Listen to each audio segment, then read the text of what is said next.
Bonjour à tous mes chers traders, bienvenue dans l'épisode 6 de la masterclass du scanner de tradingforex.com.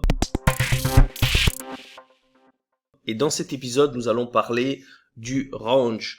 Le range ou la fourchette de trading, en français, qu'est-ce que c'est? C'est tout simplement la zone entre le support le plus bas et la résistance la plus haute de la tendance actuelle. Si vous regardez par exemple les marchés en journalier, eh bien le range ça va être le plus bas de la journée au plus haut de la journée. Donc si les prix ont oscillé entre moins 50 points, puis sont montés à plus de 100 points, et puis sont redescendus à 50 points, peu importe, le point le plus bas au point le plus haut, eh bien la différence en points c'est le range. Donc si ce range durant cette journée est de 100 points, c'est ainsi qu'on le mesure.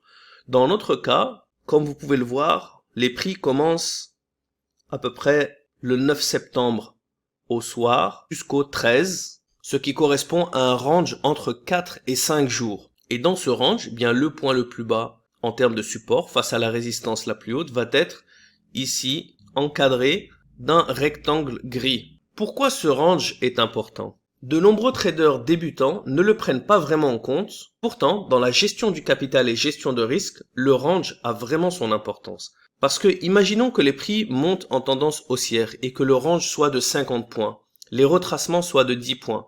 Vous pouvez ouvrir un volume, vous permet de vous prendre potentiellement un retracement de 15 points et toujours être OK.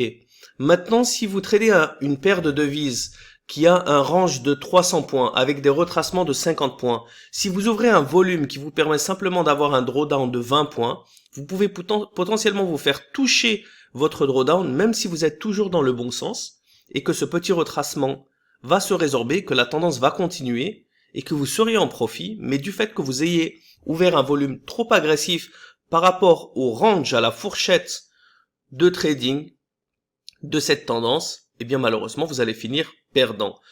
On va regarder un exemple de ce range et on va le mesurer. Donc il suffit de cliquer sur ce petit point de croisement.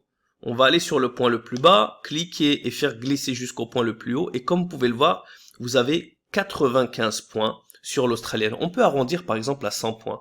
Maintenant, on va mesurer les retracements. Ici, nous avons à peu près 35 points. Il n'y a pas vraiment de mesure parfaite de dire de les prendre de la résistance au support. On regarde visuellement ici un retracement de combien il est. Ce deuxième là, il est à peu près à 33 points. Ce troisième là, il est à peu près à 35 points. Donc on a déjà une idée du range de 100 points avec des retracements entre 30 et 40 points. C'est-à-dire que si j'ai envie d'ouvrir un volume, je dois m'assurer que dans le pire des cas, de toute manière, regardez la lock ici n'a pas eu de retracement de 30 points.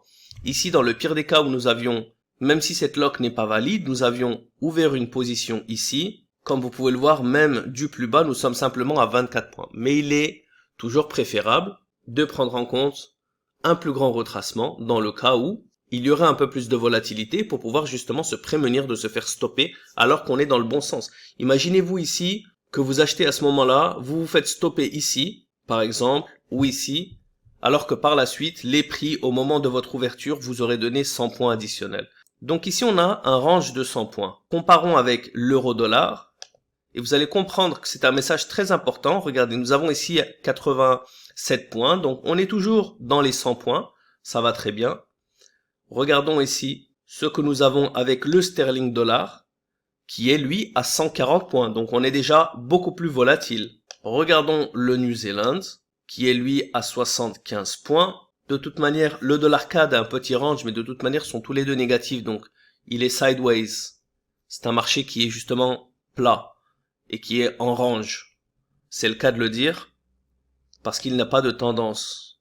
Et c'est confirmé encore une fois, regardez, simplement 50 points par un range qui est à la moitié de la moyenne des autres ranges. Maintenant, un autre point très très important sur le range, allons sur le yen, où il soit possible que nous ayons des ranges plus grands. On va voir un sterling yen, et je vais vous expliquer pourquoi. Regardez le sterling yen, on a combien? 390 points, on est quasiment à 400 points. On est donc quasiment à 4 fois le range que nous avions sur les majeurs, l'australienne dollar, l'euro dollar qui était dans les 100 points. Allons regarder maintenant par exemple l'euro yen. L'euro yen, nous sommes également à quasi 300 points, 280 points. Par contre, En plus du fait qu'il faut s'adapter à de plus gros retracements qui, regardez, dans le cas des paires majeures de l'Australian dollar, de l'euro dollar, on était dans les 30 points. Regardez maintenant en tendance baissière, on est déjà à plus de 100 points.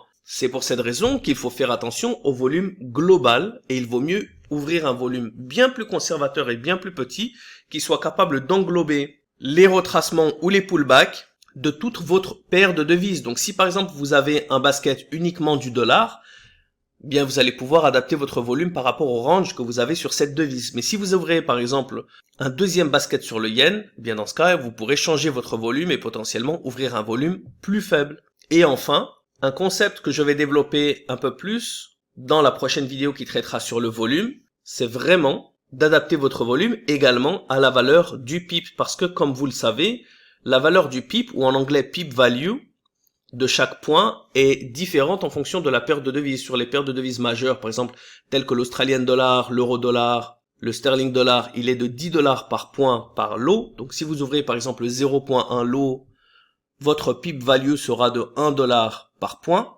Mais sur le sterling dollar, le sterling yen par exemple, ou l'euro yen, eh bien il faut rajouter la conversion. Nous sommes à peu près sur le sterling yen à 7.15 dollars au lieu de 10 dollars. Donc du fait également que la pip value soit plus faible, même si vous avez plus de points, la valeur de perte à distance égale est plus faible pour le sterling yen qu'elle serait du sterling dollar. Par exemple, si vous avez 100 points de perte sur le sterling dollar, vous êtes à une perte de 100 dollars. Si vous avez 100 points de perte sur le sterling dollar, sur le sterling yen, vous aurez une perte de 71 dollars, par exemple, pour un volume de 1 lot.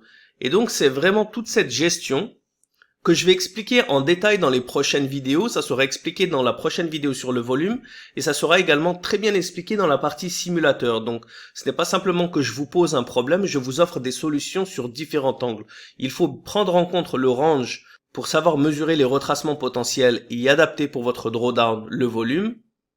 Et également, dans les prochaines vidéos, je vous donnerai une solution pour vous protéger un maximum contre ces mouvements potentiels à l'encontre de la tendance. Je vous retrouve donc pour la prochaine vidéo, la vidéo numéro 7 de cette masterclass. Je vous souhaite à tous un bon trading et à très bientôt. Ciao, ciao.